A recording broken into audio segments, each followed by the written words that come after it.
Assalamualaikum warahmatullahi wabarakatuh. Perkenalkan, nama saya Gero Novia Karisma dari kelas 10 TKJ 1. Saya akan menjelaskan materi yang ada di modul 3, yaitu Networking Models, Outline, Konsep TCP/IP Models, Encapsulation dan Decapsulation, Name of TCP/IP Message, OSI Layer Model. Konsep jaringan komputer mengacu pada perangkat komputasi yang saling terhubung serta dapat bertukar data dan berbagi sumber daya satu sama lain. Untuk terjalinnya proses bertukar data tersebut diperlukannya aturan yang mendefinisikan bagaimana kumpulan komputer agar bisa saling komunikasi. Nah, aturan tersebutlah yang disebut dengan networking models. Jadi, bagaimana setiap vendor dapat saling berkomunikasi dengan open standard networking models yang tersedia. Untuk saat ini, open standard networking models yang tersedia dan terkenal ada dua, yaitu TCP/IP model dan OSI model. Selanjutnya, before open networking model exist, as vendor create their own networking models.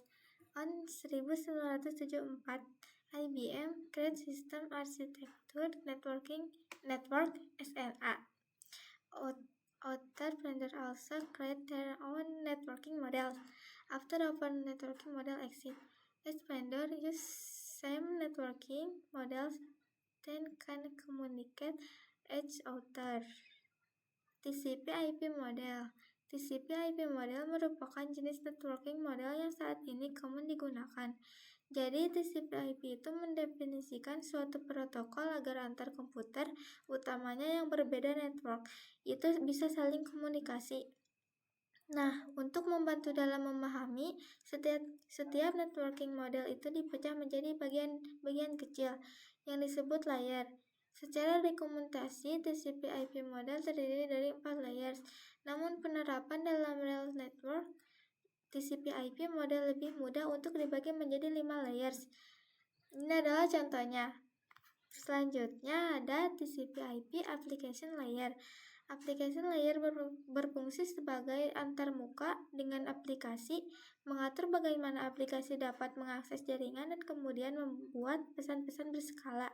Di antara contoh service dari application layer itu seperti HTTP, POP3, SMTP, IMAP, SSH, DSB. HTTP itu digunakan ketika kita mengakses suatu web server. Ini adalah contoh web servernya. Selanjutnya TCP/IP Transport Layer. Fungsi dari transport layer adalah menyajikan atau memberikan service ke application layer atau transfer data. Untuk transport layer terdapat dua protokol yang sering digunakan, yaitu TCP dan UDP. Salah satu mekanisme yang disediakan oleh transport layer, khususnya pada TCP itu adalah error recovery mechanism. TCP/IP Network Layer. Untuk network layer hanya terdapat satu contoh, yaitu IP. Dan IP menyediakan dua fitur yang sangat penting, yaitu addressing dan routing, yang dimana berfungsi untuk menangani konektivitas dan pemilihan jalur. Setiap perangkat jaringan memerlukan alamat unik di jaringan. Addressing. Jadi kalau yang addressing itu bawa IP address itu sendiri, yaitu memberikan nama pada perangkat jaringan komputer. Routing adalah salah satu fitur yang disediakan pada IP bagian network layer yang bekerja layaknya kantor pos, mencari rute tercepat untuk sampai tujuan. TCP/IP Data Link Layer dan Physical Layer. Data link layer mendefinisikan protokol yang membutuhkan pada physical layer. Salah satu fitur pada data link layers ialah PCS, Frame Check Sequence, yaitu error detection mechanism, hanya mendeteksi error tanpa recovery.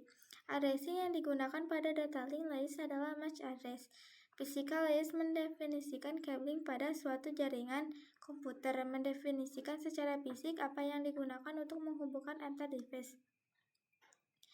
Encapsulation dan Decapsulation. Encapsulation itu proses membungkus data dengan header pada data di setiap layernya. Adapun decapsulation maka itu sebaliknya. OSI Model Layer. Terdapat 7 lapisan layers pada model OSI.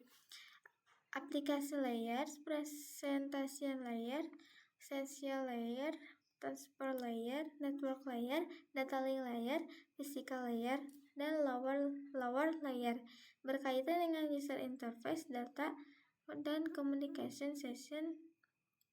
Upper layer berkaitan dengan bagaimana data itu OSI model PC, PS, TCP, IP model. Ini adalah contohnya. Sekian dari saya. Wassalamualaikum warahmatullahi wabarakatuh.